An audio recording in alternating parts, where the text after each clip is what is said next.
नमस्कार, स्वागत है आपका अपने जिले में। मैं हूं शिवानी। आइए नजर डालते हैं अब तक की हेडलाइंस पर। परंपरागत तरीके से मेरठ महानगर अध्यक्ष विवेक रस्तोगी ने ली शपथ, बड़ों का लिया आशीर्वाद, छोटों का जताया आभार।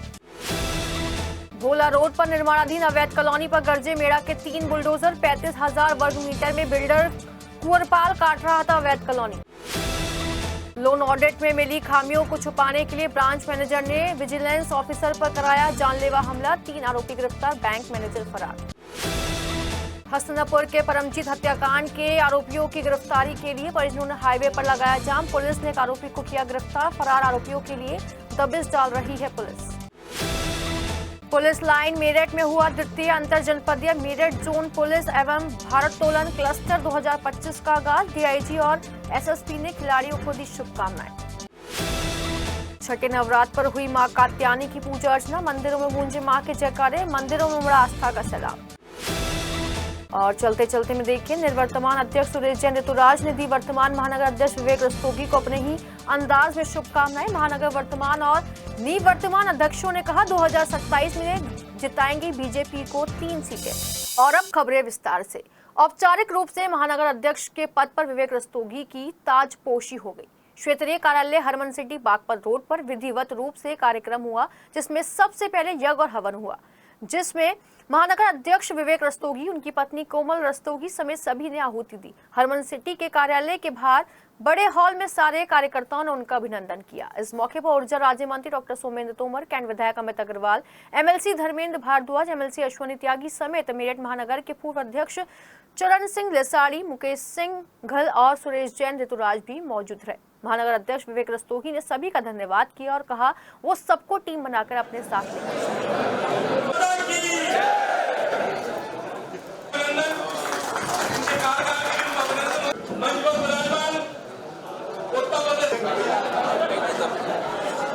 हमारे बीच में आदरणीय विधान परिषद के सदस्य मंच पर आकर अपना स्थान ग्रहण करेंगे। भगवान जी के स्वागत के लिए आग्रह करता हूं।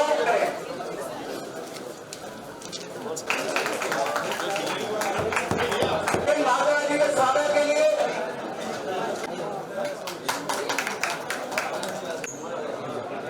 मेरे विजेंद्र अग्रवाल जी भाई साहब के सोने अग्रवाल जी का स्वागत करें। आदरणीय मैं आमंत्रित करता हूं आदरणीय अध्यक्ष जी का स्वागत करें। अध्यक्ष जी सीमा श्रीवास्तव जी आगे करते हुए आए, जी का स्वागत करें।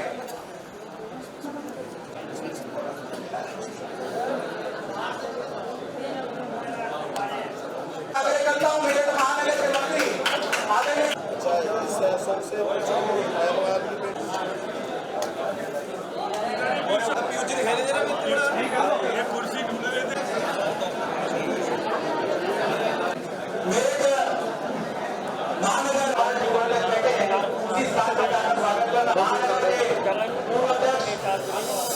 योगी सरकार ने 8 साल बेमिसाल सेवा, सुरक्षा, सुशासन, ये 3 मंत्र के साथ सरकार ने 8 वर्ष अपने करे। उसमें भूमिका हमारी क्या हो?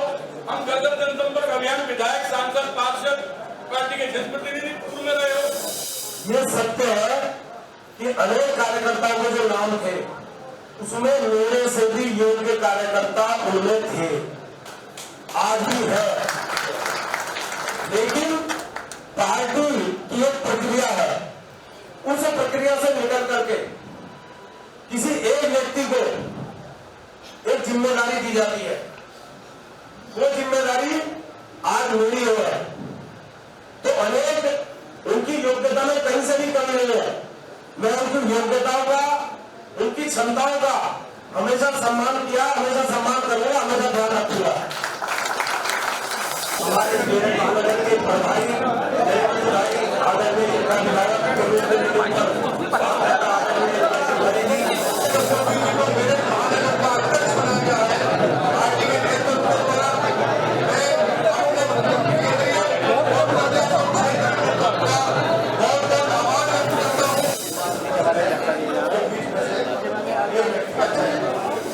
इस मेरठ महानगर में बहुत काम हो रहे हैं, मगर अब इस मेरठ महानगर में कोई अनुसूचित समाज में खास तौर कोई गली सड़क बाकी न रह जाए। तो मैं आज यहाँ पर आश्वासन दे रहा हूँ कि 2025 में भी ये 77 मिनट में दो एक्सप्रेस से बनेंगे, रैपिड ट्रेन बनेगी। ये सपना दिखाया कि जनता ने हमें आशीर्वाद दिया और कार्यकर्ताओं के माध्यम से हमें अपना ऐसा व्यवहार करना है कि हम पार्टी के साथ में कैसे मतदाताओं को जोड़ सकते हैं। ये बात ये साबित करती है कि हमारे कार्यकर्ता कभी कभी सोचते हैं कि शायद हमें तो कुछ भी मिलने वाला नहीं है, लेकिन ये बात ये साबित करती है कि हमारे मन में अगर जनून होगा तो एक दिन पार्टी हमें किसी न किसी पर। उधर बीजेपी महानगर अध्यक्ष के स्वागत समारोह में सूक्ष्म जलपान की व्यवस्था की गई थी, जिसमें सभी ने सूक्ष्म जलपान ग्रहण किया। आज महानगर अध्यक्ष का स्वागत समारोह था हरमन सिटी में, क्षेत्रीय कार्यालय में। तो इस तरीके से यहाँ पर भोजन की व्यवस्था की गई थी। व्रत का खाना सभी के पास पहुँच रहा है सही तरीके से, और ये सूक्ष्म जलपान गृह बता रहा है कि जब तक सभी कार्यकर्ता एक ही मेज पर आकर खाना नहीं लेते तब तक एकता की बात क्या। अब आप देखेंगे कि वीवीआईपी ट्रीटमेंट किसी को नहीं है, सब लोग साधारण कार्यकर्ता के तौर पर आ रहे हैं और साधारण कार्यकर्ता के तौर पर ही उनका स्वागत और सम्मान हो रहा है। मैं आपको दिखा दूं किस तरीके से महानगर अध्यक्ष आ रहे हैं और उनका स्वागत हो रहा है, और यहाँ पर हमेशा खाने की जिम्मेदारी संभाल रहे हैं। सर, आज भी जिम्मेदारी मिल गई। भाई साहब, मेरी तो सेवा है। भारतीय जनता पार्टी का छोटा सा कार्यकर्ता होने के नाते सबका साथ सबका विकास और सबको भोजन, भोजन। माता रानी की जय, भोले बाबा की जय। भोले बाबा, माता बाबा की जय, भोले बाबा की जय, माता की जय। और आप देखिए किस तरीके से महानगर अध्यक्ष यहाँ पर आ रहे हैं। स्वागतों का दौर थम नहीं रहा है। मेरठ में निर्माणाधीन अवैध कॉलोनी पर मेरठ विकास प्राधिकरण के 3 बुलडोजर गरजे। कॉलोनी की बाउंड्री वॉल, साइट ऑफिस जमींदोज कर दिया गया और बिजली के खंभे भी तोड़ डाले गए। इस अवैध कॉलोनी पर मेरठ विकास प्राधिकरण ने दूसरी बार बुलडोजर एक्शन लिया है। इससे अंदाजा लगाया जा सकता है कि अवैध कॉलोनी काटने वाले कितने दबंग हैं। मेरठ विकास प्राधिकरण के वीसी अभिषेक पांडे के आदेश पर यह कार्रवाई की गई है। दरअसल कंगरखेड़ा की भोला रोड पर 35,000 वर्ग मीटर में कुंवरपाल द्वारा अवैध रूप से कॉलोनी काटी गई थी। नोटिस देने के बावजूद काम जारी रखा गया, जिस पर आज मेड़ा ने बुलडोजर से कॉलोनी को ध्वस्त कर दिया। मेरठ विकास प्राधिकरण के प्रवर्तन दल की टीम ने ये कार्यवाही की है। प्रवर्तन दल के प्रभारी धीरज यादव ने बताया कि नोटिस देने के बावजूद काम जारी रखा गया और इसके बाद ध्वस्तीकरण के आदेश जारी कर दिए गए और आज 3 बुलडोजर से कार्रवाई की गई। उन्होंने बताया कि कई और अवैध कॉलोनियों को जल्द ध्वस्त किया जाएगा। उपाध्यक्ष महोदय का आदेश है, अवैध कॉलोनियों को हटाओ। शहर में अवैध कॉलोनियाँ कटनी बंद हों। लोग जो है लेआउट पास कराएं प्राधिकरण से, सही जमीन खरीदें, खरीदार के साथ धोखा ना हो। खरीदार फिर परेशान होते हैं, बाद में मकान बनने के बाद टूटती है। इसलिए हम मकान बनने से पहले ही, कॉलोनी डेवलप होने से पहले इन्हें डेवलप नहीं होने दें। आज ये लगभग 35,000 वर्ग गज में कुंवरपाल हैं, ये भोला रोड पर। अच्छा, किसी को नहीं बख्शेंगे? किसी को नहीं बख्शेंगे। अवैध कॉलोनी किसी को नहीं बख्शेंगे। अवैध निर्माणकर्ता, बड़े अवैध निर्माणकर्ता किसी को नहीं बख्शेंगे। बैंक लोन निर्गत कराने में पाई अनियमितताओं की जांच कर रहे विजिलेंस ऑफिसर पर बैंक के ब्रांच मैनेजर ने ही जानलेवा हमला करा दिया, जिसमें पुलिस ने हमला करने वाले 2 आरोपियों समेत 3 आरोपियों को गिरफ्तार कर लिया। गुरुवार को प्रेस कॉन्फ्रेंस करते हुए एसपी सिटी आयुष विक्रम सिंह ने पूरे मामले का खुलासा कर दिया। एसपी सिटी आयुष विक्रम सिंह ने बताया कि इंडियन ओवरसीज बैंक सहारनपुर के मंगल पांडे नगर ब्रांच और घंटाघर ब्रांच द्वारा जो बैंक लोन निर्गत कराया गया था, उसमें अनियमितताएं पाए जाने पर इंडियन ओवरसीज बैंक द्वारा विजिलेंस ऑफिसर जितेंद्र कुमार और अरविंद चौधरी अनियमितताओं की जांच के लिए नियुक्त किया गया था, जिसमें जितेंद्र कुमार ने अनियमितताओं की जांच कर रिपोर्ट बैंक के ऑफिस को सौंप दी। इस बीच कई बार ब्रांच मैनेजर मनोज ने रिपोर्ट से छेड़छाड़ करने की भी कोशिश की, लेकिन जब वो अपनी हर कोशिश में विफल हो गया तब ब्रांच मैनेजर मनोज ने सहारनपुर के लोनकर्ता बाबर को लोन में सेटलमेंट करने के एवज में विजिलेंस ऑफिसर जितेंद्र को रास्ते से हटाने की योजना बनाते हुए बाबर को 2 लोगों द्वारा जानलेवा हमला कराने के लिए मना किया, जिसके बाद पहले 24 मार्च को बाबर द्वारा हायर किए गए 2 बदमाशों निखिल शर्मा और कार्तिक शर्मा उर्फ गोलू ने जितेंद्र की चलती गाड़ी पर बिजली बम्बा बाईपास पर हमला कर दिया, जिसमें जितेंद्र बाल बाल बच गए। जिसके बाद दोबारा 1 मार्च को जितेंद्र की गाड़ी पर सहारनपुर में हमला किया गया, जिसमें गोली कार के शीशे में लगी और जितेंद्र फिर बच गए। पीड़ित ने इसकी सूचना पुलिस को दी, जिसके बाद परतापुर थाना पुलिस और मेयर स्वाट टीम ने मिलकर हमला करने वाले दोनों आरोपियों निखिल और कार्तिक को गिरफ्तार कर लिया, जबकि घटना का षड्यंत्र करने वाले आरोपी बाबर को भी गिरफ्तार कर लिया गया, जिनके कब्जे से एक 315 बोर का तमंचा, 315 बोर का एक जिंदा कारतूस और घटना में प्रयुक्त एक मोटरसाइकिल भी बरामद की गई है। हालांकि पुलिस आरोपी ब्रांच मैनेजर मनोज की गिरफ्तारी के लिए दबिश डाल रही है। जांच कर रहे, 2 टीमें लगाई गई थी। इस घटना का सफल अनावरण कर लिया गया है। जो जितेंद्र हैं वो एक बैंक एम्प्लॉई हैं, ये विजिलेंस ऑफिसर हैं इंडियन ओवरसीज़ बैंक में। इंडियन ओवरसीज़ बैंक ने एक जांच खोली थी बैंक अनियमितताओं को लेकर, जो कि सहारनपुर की 2 जो ब्रांचेज हैं इनकी, घंटाघर पे और मंगल पांडे नगर पे, उसके संबंध में थी। यहाँ से 2 लोग थे, अरविंद और जो जितेंद्र हैं, ये दो लोग जाँच कर रहे थे। जो वहाँ के मैनेजर थे, ब्रांच मैनेजर मनोज कुमार, वो लगातार जांच में अड़चन पैदा करने का प्रयास कर रहे थे। जब उन्होंने देखा कि जांच फिर भी नहीं रुक रही है, तो मनोज ने एक बाबर नाम का व्यक्ति है जो कि तेल रुपाई का काम करता है, तेल निकालता है, उसका काम नहीं चल रहा था, उसके ऊपर काफ़ी लोन हो चुका था। तो बाबर काफ़ी दिन से मनोज के पास आ रहा था अपना बैंक सेटलमेंट को लेके। तो मनोज ने बाबर को एक काम सौंपा कि तुम 2 लड़के मुझे प्रोवाइड करो, और जो कि मुझे किसी को इलाज करना है, किसी का वो करना है, मतलब काम करना है, कुछ करना है। उसके बाद जो बाबर है उसने 2 लड़के, एक कार्तिक और दूसरा निखिल, इन दोनों को लेके आता है, इससे मिलाता है। मनोज जो है 65,000 रुपये बाबर को देता है वेपन खरीदने के लिए और जो खर्चे होते हैं उसके लिए। 23 तारीख की शाम को जो निखिल और कार्तिक है, ये लोग मेरठ आते हैं रिकी करने के लिए स्प्लेंडर बाइक से सहारनपुर से। 24 तारीख को जो बाबर है वो कॉल करके इन्हें बताता है कि बेसिकली मनोज ने पहले इन्फॉर्म किया बाबर को कि जो ये वादी हैं जितेंद्र, ये इंडियन ओवरसीज़ बैंक आपका CCS यूनिवर्सिटी के पास है, वहाँ पे ये बैठे हुए हैं। इनकी पहचान बताई जाती है इन दोनों को, निखिल को और कार्तिक को। ये लोग बाइक से आते हैं, वहाँ से आने के बाद जो ग्लेंजा गाड़ी है इनकी वादी की, उसके पीछे लग जाते हैं। जब ये बिजली बम्बा क्रॉस करके परतापुर की साइड जाते हैं तो कार्तिक और निखिल द्वारा इनके गाड़ी पे फायरिंग की जाती है। फायरिंग करने के बाद ये लोग देवबंद की तरफ भाग जाते हैं। अगली सुबह जब बाबर को पता चलता है कि इनकी मतलब कोई घटना नहीं, इनके साथ कोई हानि नहीं हुई इनको, तो बाबर द्वारा दोबारा इनको टास्क दिया जाता है। 1 तारीख को जो निखिल और कार्तिक ये दोनों फिर से सहारनपुर में जाते हैं, वहाँ पर अगेन ये फायरिंग करते हैं गाड़ी पे, जिसमें शीशे पे टूट के, गाड़ी के शीशा तोड़ के बाल बचते हुए इनकी गाड़ी का जो गोली है वो दूसरी साइड खिड़की पर जाके लगती है। उसके बाद वहाँ पे भी एक मुकदमा पंजीकृत किया जाता है। इसमें टोटल 3 अभियुक्त जो हैं, इसमें बाबर, कार्तिक, निखिल, ये गिरफ्तार किए जा चुके हैं। निखिल के ऊपर अभी 2 मुकदमे पंजीकृत हैं, कार्तिक के ऊपर 3 मुकदमे पंजीकृत हैं। पहले भी एक बार तमंचे में जेल जा चुका है। जो बाबर उसके ऊपर 2 मुकदमे पंजीकृत हैं। जो मुख्य इसका जो साजिश करता है, जो ब्रांच मैनेजर है मनोज, वो भी फरार चल रहा है। उसे पकड़ने के लिए पुलिस की 2 टीमें लगाई गई हैं और फिलहाल अभी इन्हें माननीय न्यायालय के सामने पेश कर आवश्यक विधिक कार्रवाई की जा रही है। हस्तिनापुर के लतीफपुर गांव में सरेआम गोलियां बरसाकर की गई परमजीत सिंह की हत्या के मामले में परिजनों का गुस्सा 7वें आसमान पर है। परिजनों ने आरोपियों की गिरफ्तारी की मांग को लेकर मुख्य हाईवे पर जाम लगा दिया और धरने पर बैठकर जमकर हंगामा किया। सूचना पर सीओ मवाना अभिषेक पटेल तीनों थानों की पुलिस फोर्स के साथ मौके पर पहुंच गए और धरने पर बैठे परिजनों को समझाने की कोशिश की गई। इस बीच परिजनों की पुलिस से तीखी नोकझोंक भी हो गई।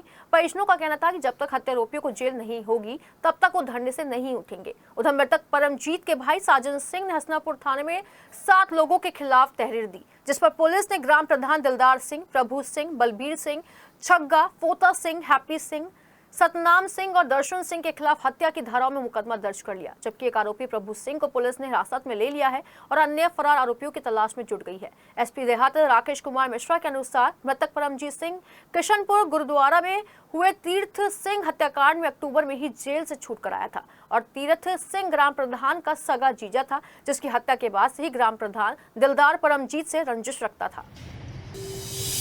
थाना क्षेत्र हस्तिनापुर में किशनपुर और लतीफपुर के रहने वाले 2 व्यक्ति हैं, एक प्रभु और एक दूसरे परमजीत उर्फ गुल्ला।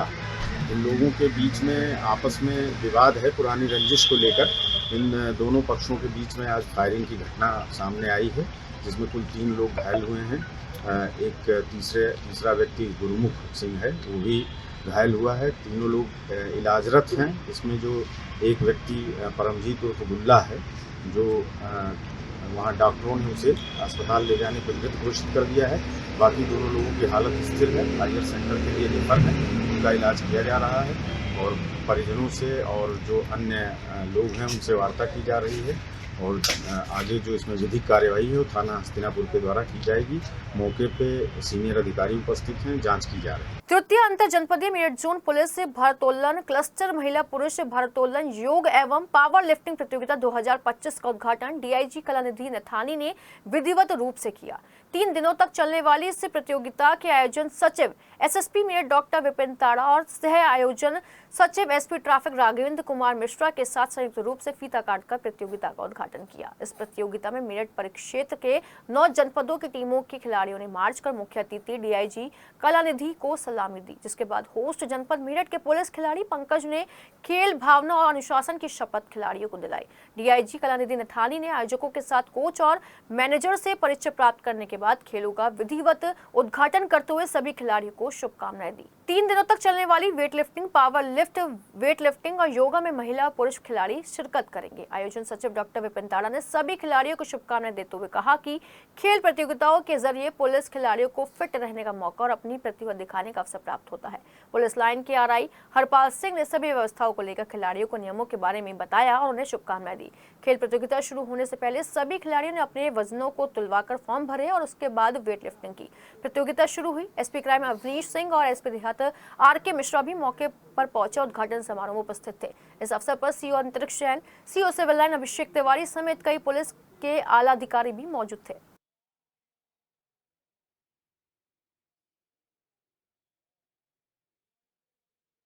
गुरुवार को नवरात्र के छठे दिन शहर से लेकर देहात के सभी मंदिरों में मां नवरात्रि के छठे दिन मां कात्यायनी की पूजा अर्चना के लिए सुबह से श्रद्धालुओं की भीड़ मंदिरों में दिखाई दी। मान्यता है कि मां कात्यायनी नवदुर्गा के 9 रूपों में से एक छठा स्वरूप है, जिन्हें ऋषि कात्यायन की पुत्री माना जाता है। नवरात्रि के छठे दिन इनकी पूजा की जाती है और इनकी कृपा से भक्तों को अर्थ, धर्म, काम और मोक्ष की प्राप्ति होती है। इसलिए मां को प्रसन्न करने के लिए भक्त व्रत रखकर अपनी मनोकामना को पूर्ण करने के लिए मंदिरों में पूजा अर्चना करते हैं।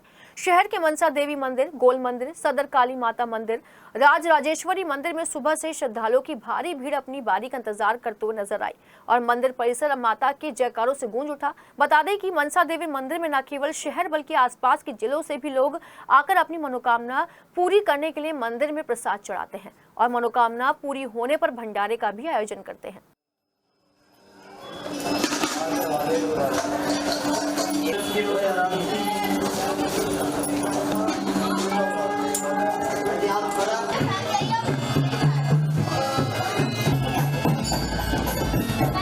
गुरुवार को मेरठ कॉलेज में मुख्यमंत्री योगी आदित्यनाथ की स्वामी विवेकानंद युवा सशक्तिकरण योजना के अंतर्गत छात्र छात्राओं को स्मार्टफोन वितरण किया गया। कार्यक्रम में मुख्य अतिथि मेरठ कैंट विधायक अमित अग्रवाल और विशेष अतिथि मेरठ कॉलेज के अवैतनिक मंत्री विवेक गर्ग रहे। इस कार्यक्रम की अध्यक्षता कॉलेज के प्राचार्य प्रोफेसर मनोज कुमार रावत ने की।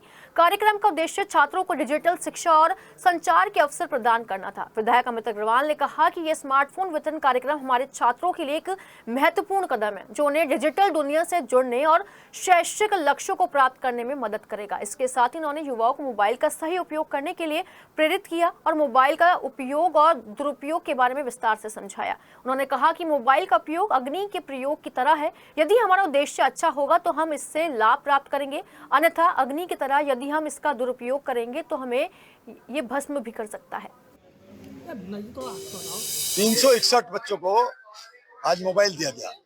ये बच्चों ने बीए पास किया है और मुख्यमंत्री जी की योजना है स्वामी विवेकानंद युवा सशक्तिकरण योजना के अंतर्गत ये मोबाइल दिए गए हैं।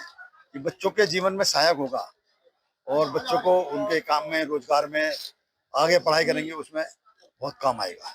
मेरठ कॉलेज और कमिश्नरी पार्क पर लगने वाले जाम की वजह से आम पब्लिक के साथ कई बार पुलिस और प्रशासनिक अधिकारियों को जाम से दो चार होना पड़ता था, जिसकी बड़ी वजह कमिश्नरी पार्क के चारों ओर अवैध पार्किंग में खड़ी होने वाली गाड़ियां थी। जैसे ही आला अधिकारियों की नजर टेढ़ी हुई, वैसे ही ट्रैफिक पुलिस हरकत में आ गई और कमिश्नरी पार्क को जाम से मुक्त करने के लिए कमिश्नरी पार्क के चारों ओर बैरिकेडिंग लगा दी गई, जिससे पार्क के चारों तरफ कोई भी कार चालक कार ना पार्क कर सके। ट्रैफिक पुलिस ने ये बैरिकेडिंग एसएसपी आवास तक कर दी है, जिससे कहीं भी कार पार्क ना हो सके। गुरुवार को सुबह से ही ट्रैफिक इंस्पेक्टर विनय कुमार शाही ने अपनी टीम के साथ मिलकर इस कार्य को पूरा कराया। हालांकि देखने वाले बात यह है कि ट्रैफिक पुलिस की व्यवस्था कब तक काम आएगी।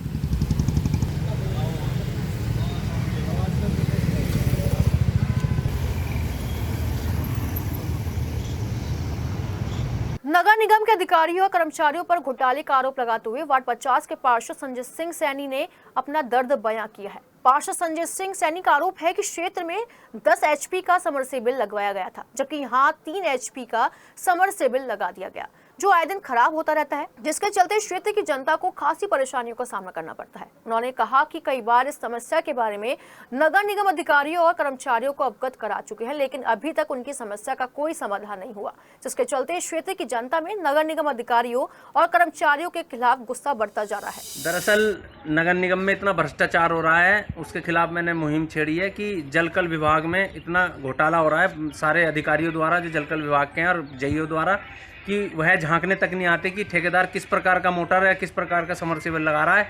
यहाँ पर देखिए 10 एचपी का समरसेबल लगा था, जब हमने खुलवाया इसे 3 एचपी का निकला है, जिससे आए दिन यहाँ पर शिकायतें आती हैं और पानी पूर्ण रूप से यहाँ के क्षेत्र के लोगों को नहीं मिल पा रहा। अब मैं लगातार और जगह भी इसकी शिकायत कर रहा हूँ, लेकिन कोई सुनवाई नहीं होती, सब गोलमोल करते हैं, क्योंकि अधिकारी साल 6 महीने के लिए आते हैं और यहाँ से नगर निगम का पैसा बटोर के अपना ट्रांसफ़र करा के चले जाते हैं।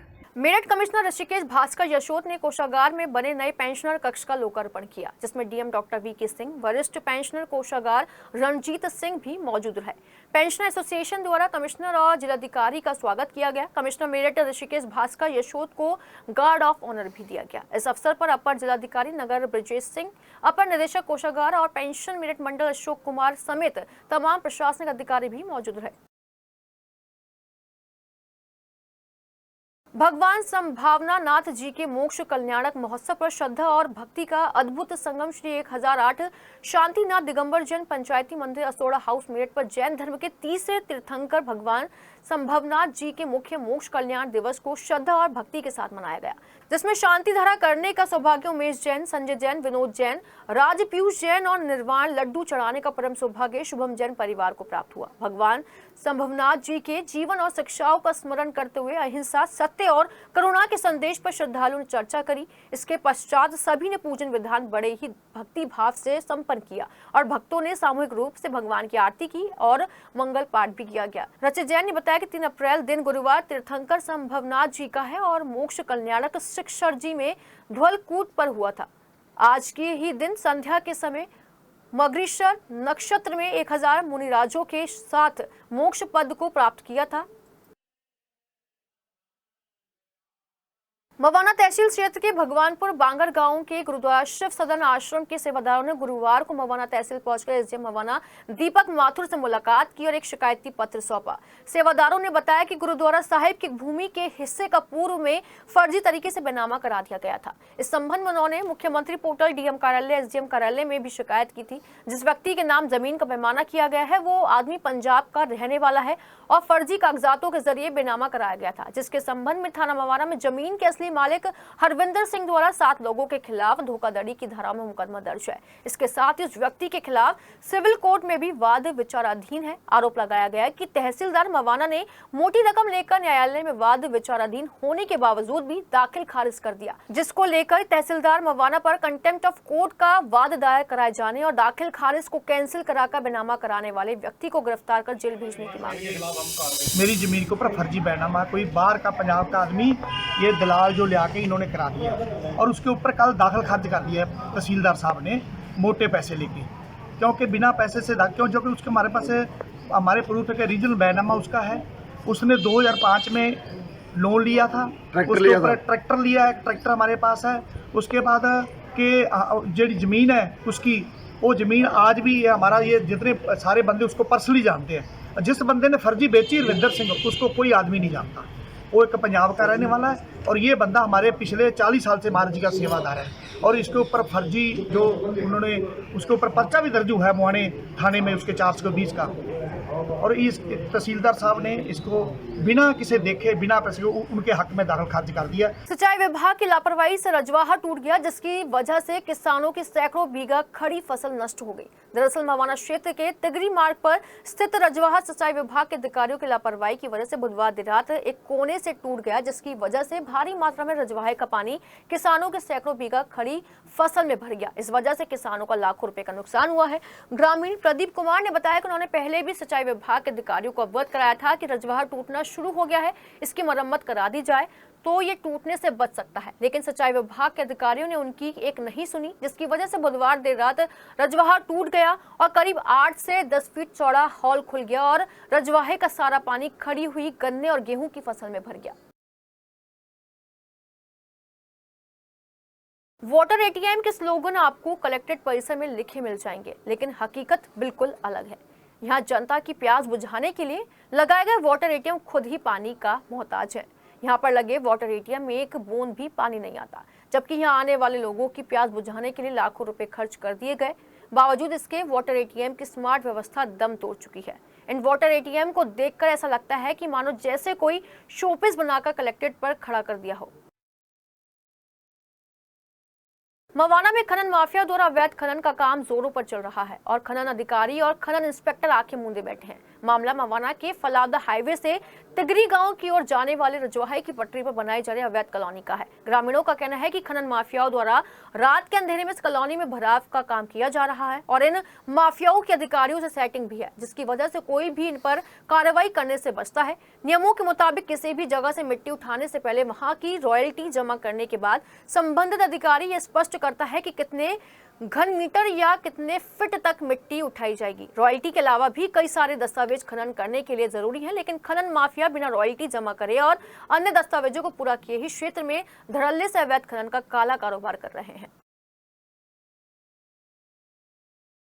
गडरोड के एक होटल में royal Life International Private limited company की ओर से कार्यक्रम का आयोजन किया गया। कार्यक्रम का शुभारंभ royal Life International Private Limited के डायरेक्टर डॉक्टर गौतम कुमार विश्वास ने दीप प्रज्वलित करके किया, जिसके बाद उन्होंने अपनी कंपनी के आयुर्वेदिक दवा के 5 प्रोडक्ट लॉन्च किए हैं, जिसमें men's icon capsule, women's icon capsule, Sugaro capsule, joint relief capsule, sea buckthorn juice शामिल है। Royal Life International Private Limited के डायरेक्टर डॉक्टर गौतम कुमार विश्वास ने बताया कि ये कैप्सूल बड़ी मेहनत से और भारत सरकार के स्वास्थ्य मंत्रालय से सर्टिफिकेट लेकर बनाए गए हैं।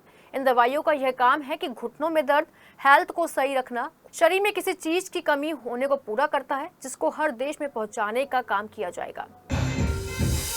Royal Life International Private limited ये सिर्फ एक व्यवसाय नहीं, एक प्रोडक्ट ही नहीं, ये एक सपने भी है जो बहुत बड़ा बदलाव लाएगा हमारे देश में और इसके साथ साथ पूरे दुनिया भर में।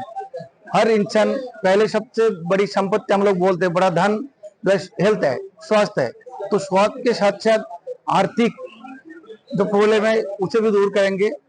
और ये जो प्रोडक्ट है ये बायोलॉजिकल नैनो टेक्नोलॉजी से रशियन फार्मूला से हम लोगों ने निर्मित किया है और इसका गुणवत्ता में अगर बताओ तो इसमें 72 विटामिन और मिनरल्स है और बायोलॉजिकल नैनो टेक्नोलॉजी से है।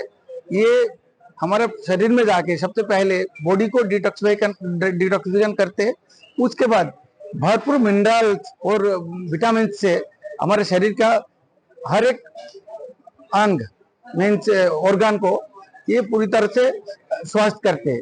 ये नैनो टेक्नोलॉजी से हमारे एक प्रोडक्ट आता है, वो क्या होता है जो हमारे बॉडी में जो है ना, हमारा तो लिवर है, लिवर को हम लोग कई बार हम जो ना इंडस्ट्री भी बोलते हैं शरीर का, उसमें जो है ये टेक्नोलॉजी ऐसा है, इसमें जाके इसका जितना भी मिनरल्स और विटामिन है ये वहां जाके डिपो बना लेते हैं और पूरे शरीर में जितना भी इसका डिफिशियंसी आता है वो वहीं से ऑटोमेटिकली जो है वो सिक्रेशन करते हैं, उसको पूर्ति करते हैं। तो ये बहुत ही एक नया टेक्नोलॉजी जो हिंदुस्तान में सबसे पहले A to Z pharmaceutical laboratory ने रॉयल लाइफ के लिए निर्मित किया है।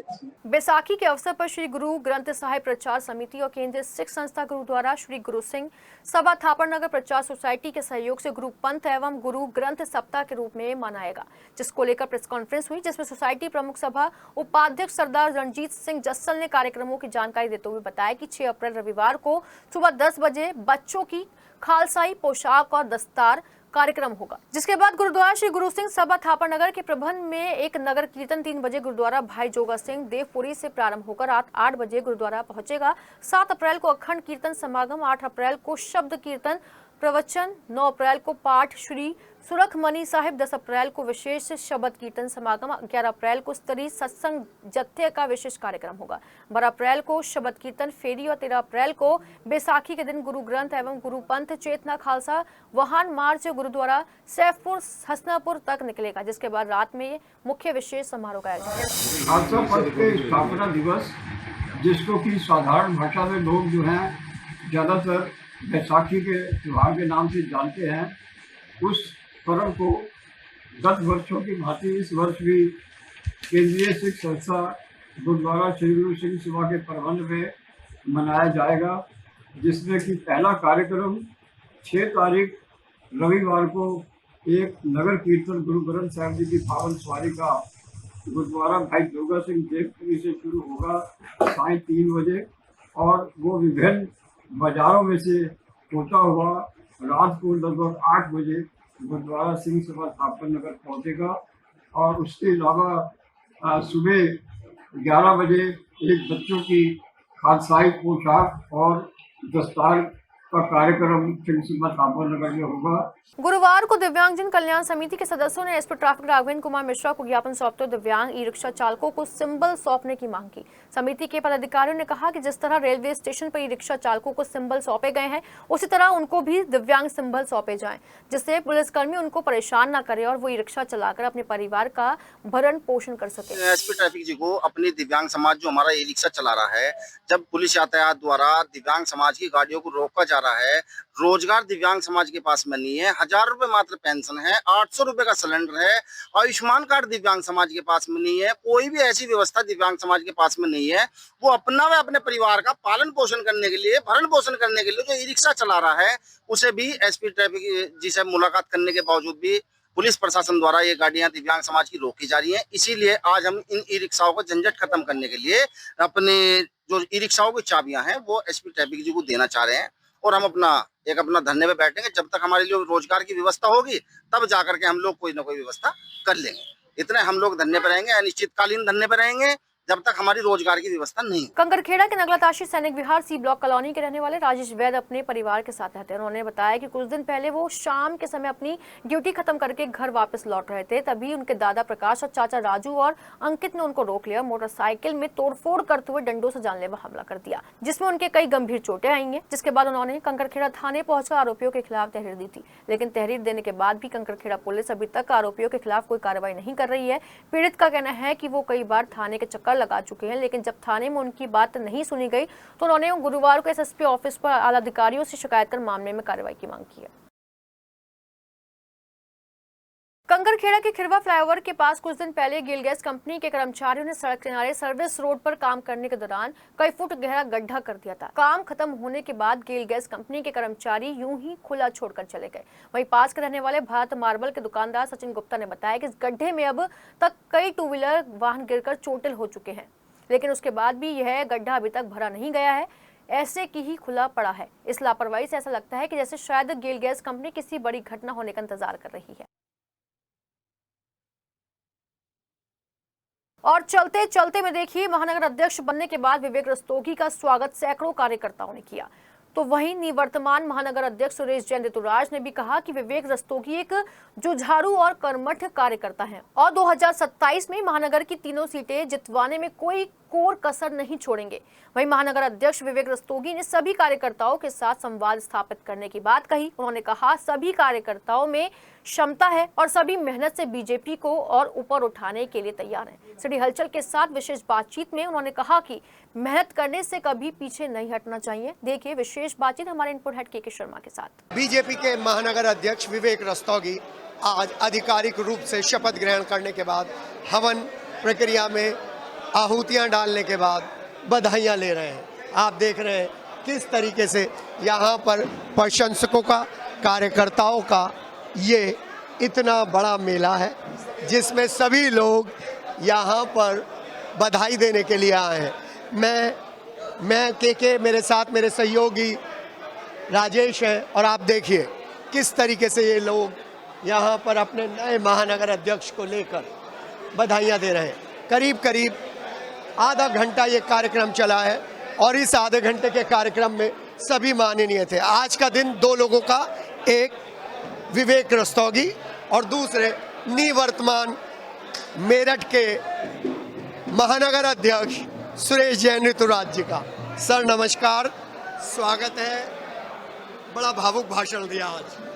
नहीं, भावुक नहीं है, ये तो एक प्रक्रिया है हमारी भारतीय जनता पार्टी में कि एक परिवर्तन यहाँ स्थायी रूप से नहीं है। कोई 25 साल या 50 साल तक कोई अध्यक्ष नहीं रह सकता, ये तो स्वाभाविक प्रक्रिया है। और जो वर्तमान हमारे विवेक रस्तोगी जी हैं, ये मंत्री रहे, 4 बार उपाध्यक्ष रहे, बहुत सारे पदों पर रहे, तो उनके अंदर कार्य करने की एक इच्छा शक्ति है। तो सबका समर्थन उनके साथ है, सब लोगों का समर्थन उनके साथ है। हम सब मिलकर 2027 के अंदर हमारी जो 3 सीट है, तीनों सीट हम जीत कर आए, इस भावना के साथ हम यहाँ खड़े हैं। हम उनको बहुत बहुत बधाई देते हैं और उनका बहुत बहुत अभिनंदन करते हैं। जी, आज धर्म कांटे की बात करी कि धर्म उठा के अलग रख दो, कांटे पे मत दो लो कार्यकर्ता के काम को, ये बड़ी बात कही आप। देखिए, ये तो तय है, कार्यकर्ता हमारा देव तुल्य है। अगर कार्यकर्ता चाहे कैसे भी आएगा, हम उसके साथ खड़े, हम उसके साथ खड़े, हर कीमत पर साथ खड़े। भारतीय जनता पार्टी भी और इसका एक कार्यकर्ता उसके साथ खड़ा है। नए महानगर अध्यक्ष को क्या कहना चाहेंगे? नए महानगर अध्यक्ष को क्या कहेंगे? उनको वो हमें पूरी उम्मीद है, वो पूरी जिम्मेदारी के साथ काम करेंगे। जी हाँ, उम्मीद है बहुत अच्छी तरीके से काम करेंगे, अच्छा काम करेंगे। और अब हम बात करेंगे ढोल नगाड़ों के बीच में नए महानगर अध्यक्ष विवेक रस्तोगी से। आज का दिन कार्यकर्ताओं का है और जब कार्यकर्ता महानगर अध्यक्ष पद पर पहुंचता है और ऐसा स्वागत होता है तो पता चलता है कि बीजेपी क्यों इतनी बड़ी पार्टी हुई है। एक कार्यकर्ता जो दरी और माइक को लेकर चलना अपना स्वाभिमान समझता है, आज गुलदस्तों के साथ है, साफे के साथ है, इतने सारे कार्यकर्ताओं के साथ है। बहुत बहुत शुभकामनाएं। धन्यवाद भाई साहब। और आज का तो संबोधन भी मजा मान दिया। देखिए, वो संबोधन नहीं था, वो कार्यकर्ता के मन की बात कार्यकर्ता के लिए थी। तो मैं ये समझता हूँ कि मैं जो सामने लोग बैठे थे, सब कार्यकर्ता बैठे थे या इधर जो भी थे, मैं भी उनके बीच का एक कार्यकर्ता हूँ और कार्यकर्ता बनकर ही काम करना चाहता हूँ। बड़ी बात कह रहे हैं। और एक जो उदाहरण आपने दिया अमित शाह जी का, वो तो सभी कार्यकर्ताओं में ऊर्जा भर गया। देखिए, ये पार्टी की विशिष्टता है। कोई सोच सकता था क्या कि अमित शाह जी, जिन्होंने गलियों से स्कूटर से काम शुरू करा था, वो राष्ट्रीय अध्यक्ष बनेंगे? कोई सोच सकता था क्या कि माननीय राजनाथ सिंह जी, ये कोई और पार्टी होती तो ऐसे कार्यकर्ता नहीं बनते। भारतीय जनता पार्टी की विशेषता है कि यहाँ ऐसे ही कार्यकर्ता अध्यक्ष बनते हैं।